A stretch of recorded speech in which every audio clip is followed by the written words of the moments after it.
Wagah border के पास उस सुनसान सड़क पर एक ट्रक अचानक से धीरे धीरे स्लो हो जाता है। ट्रक की लाइट्स बंद हो जाती हैं, इंजन बंद हो जाता है और बाहर से देखने पर लगता था जैसे ड्राइवर ने थक कर कहीं किनारे गाड़ी लगा दी हो। लेकिन ट्रक के अंदर जो हो रहा था वो किसी थके हुए ड्राइवर का काम नहीं था। ट्रक के अंदर बैठा वो इंसान अपनी सीट से नीचे झुककर डैशबोर्ड के पीछे उंगलियां घुसाए कुछ कर रहा था। उसके हाथ कांप रहे थे, माथे पर पसीना था और बाहर उस अंधेरी सड़क पर एक जीप की हेडलाइट्स तेजी से उसी ट्रक की तरफ बढ़ रही थीं। और जब तक वो जीप उस ट्रक के पास आकर रुकती तब तक उस ट्रक ड्राइवर ने वो काम कर दिया था जिसके लिए वो वहां आया था। लेकिन अब सवाल ये था, क्या वो वहां से जिंदा निकल पाएगा?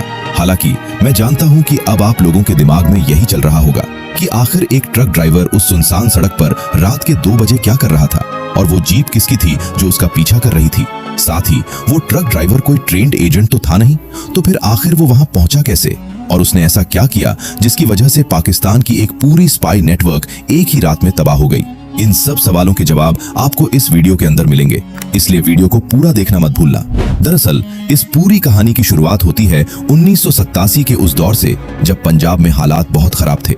एक तरफ आतंकवाद अपने चरम पर था, दूसरी तरफ पाकिस्तान की खुफिया एजेंसी ISI लगातार भारत के अंदर अपना जाल फैलाने की कोशिश में लगी हुई थी। उस वक्त वाघा बॉर्डर के आसपास का पूरा इलाका एक बारूद के ढेर जैसा था। कब क्या हो जाए किसी को पता नहीं था। और इसी माहौल में अमृतसर से करीब 15 किलोमीटर दूर एक छोटे से कस्बे में एक ट्रक ड्राइवर रहता था जिसका नाम था जसवंत सिंह। जसवंत उम्र में 35 के करीब था। उसके पास अपना एक ट्रक था जिसे उसने कड़ी मेहनत से खरीदा था। घर में बूढ़ी माँ थी, पत्नी थी। जसवंत का काम था अमृतसर से अटारी तक और कभी कभी वाघा बॉर्डर के पास के गोडाउन तक माल पहुंचाना। रोज का एक ही रास्ता, रोज के एक ही चेहरे, रोज की एक ही जिंदगी। इससे आगे उसकी जिंदगी में कुछ नहीं था और ऐसा होना भी नहीं चाहिए था। लेकिन जसवंत की एक खासियत थी जो उसके जानने वाले सब लोग जानते थे। वो बहुत गौर से देखता था रास्ते में क्या हो रहा है, कौन सी गाड़ी कहाँ रुकी है, किस जगह पर कुछ अलग नजर आ रहा है। ये सब उसकी नजर में आता था और शायद इसी वजह से उसकी नजर उस चीज पर पड़ी जो और किसी को दिखाई नहीं दी थी। हुआ ये था कि पिछले करीब 2 हफ्तों से जसवंत ने एक चीज नोटिस की थी। वाघा बॉर्डर के पास जो एक पुराना ढाबा था जहां वो अक्सर रुककर चाय पीता था, उस ढाबे के पास एक पुरानी बिना नंबर प्लेट की मारुति वैन पिछले कई दिनों से खड़ी रहती थी। पहले 1-2 दिन तो जसवंत ने ध्यान नहीं दिया, लेकिन जब हर रोज वही वैन उसी जगह खड़ी दिखी तो उसके मन में एक खटका हुआ। एक दिन जब जसवंत ढाबे पर रुका तो उसने ध्यान से उस वैन को देखा। वैन के शीशे काले थे, अंदर कोई दिखता नहीं था, लेकिन वैन की छत पर एक बहुत पतला सा तार था जो वैन के पीछे की तरफ से नीचे उतरकर जमीन में कहीं घुस रहा था। उस तार को देखकर जसवंत के मन में कुछ कसक गया। वो तार किसी भी आम गाड़ी का हिस्सा नहीं था।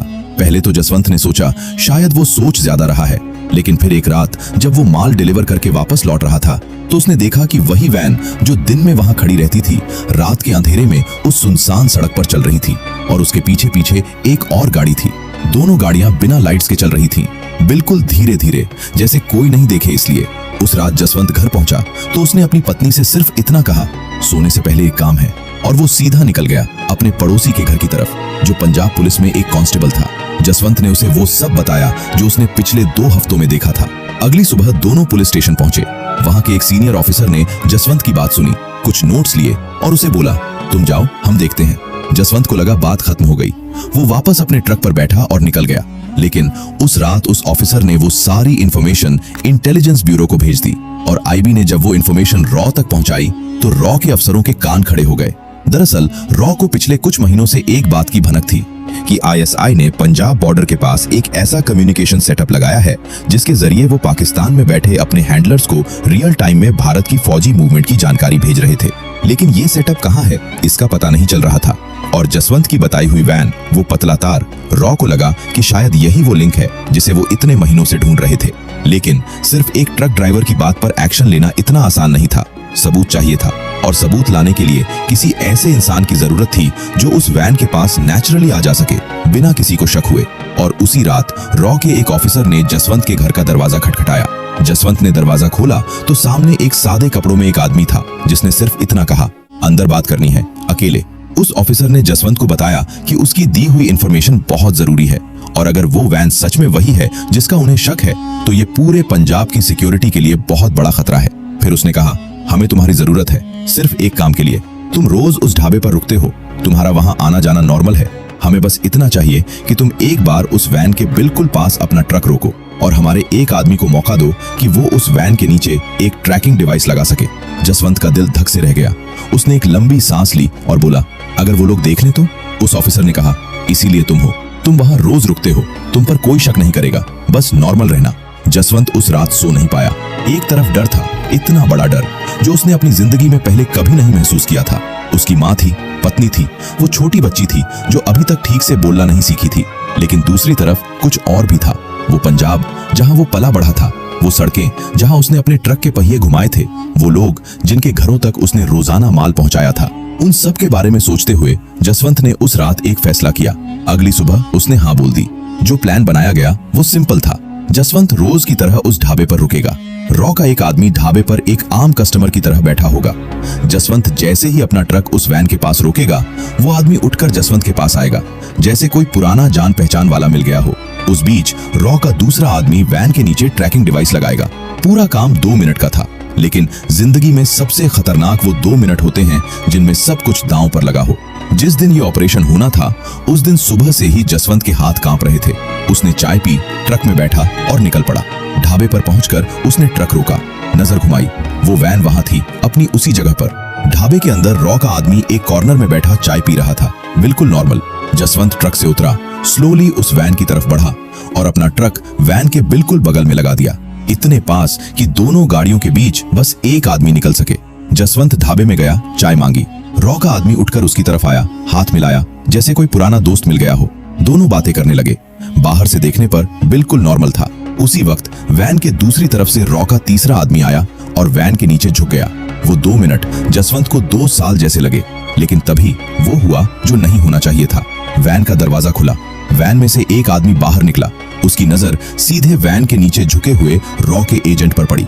एक पल के लिए सब कुछ रुक गया और उसी एक पल में जसवंत के दिमाग में उसकी माँ का चेहरा आया, बच्ची का चेहरा आया और फिर उसने वो किया जो शायद किसी ने उससे नहीं कहा था। वो जोर से बोला, अरे भाई साहब, आपकी गाड़ी के पहिए से कुछ आवाज आ रही थी। मेरा ये दोस्त मैकेनिक है, देख रहा था कि कहीं पंक्चर तो नहीं। वैन वाला आदमी रुका। उसने रॉ के एजेंट को देखा जो अब उठकर खड़ा हो गया था और हाथ में एक पुराना सा टायर प्रेशर गेज था। वैन वाले ने एक लंबी नजर डाली, फिर धीरे से बोला, ठीक है, और वापस वैन में बैठ गया। ट्रैकिंग डिवाइस लग चुकी थी। जसवंत ने चाय का पैसा दिया, ट्रक में बैठा और वहां से निकल गया। ढाबे से निकलते ही उसने ट्रक किनारे रोका। उसके हाथ इतने कांप रहे थे कि वो स्टीयरिंग नहीं पकड़ सकता था। वो बस सड़क किनारे बैठ गया और उसकी आंखों से आंसू निकल आए, डर के नहीं, राहत के। उस ट्रैकिंग डिवाइस ने रॉ को वो सब दे दिया जो उन्हें चाहिए था। अगले 2 हफ्तों में उस वैन की मूवमेंट्स ट्रैक की गईं। पता चला कि वो वैन एक ऐसे नेटवर्क का हिस्सा थी जो पंजाब के अलग अलग हिस्सों में भारतीय फौज की मूवमेंट की जानकारी इकट्ठा करके पाकिस्तान तक पहुंचा रहा था। उस नेटवर्क में कुल 9 लोग थे और उन 9 में से 7 को अलग अलग जगहों से एक ही रात में उठा लिया गया। बाकी 2 पाकिस्तान भाग गए। जो इन्फॉर्मेशन वो नेटवर्क पाकिस्तान को भेज रहा था, अगर वो कुछ और महीने चलती रहती तो उसके नतीजे क्या होते ये बताना मुश्किल है।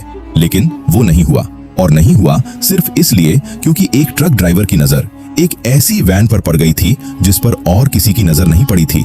जसवंत सिंह को कोई मेडल नहीं मिला, कोई सेरेमनी नहीं हुई। उस रॉ ऑफिसर ने जसवंत से आखिरी बार मिलकर सिर्फ इतना कहा, जो तूने किया वो बहुत लोग नहीं कर सकते थे, लेकिन ये बात यही रहेगी। जसवंत ने सिर हिलाया और वापस अपने ट्रक पर बैठ गया। उसी रात जब वो घर पहुंचा तो उसकी बच्ची दरवाजे पर खड़ी थी। उसने अपनी बच्ची को उठाया, एक लंबे वक्त तक उसे गले से लगाए रखा और कुछ नहीं बोला। पत्नी ने पूछा, आज देर कैसे हो गई? जसवंत ने सिर्फ मुस्कुरा दिया। आज भी उस कस्बे में जसवंत सिंह का ट्रक उन्हीं सड़कों पर चलता है।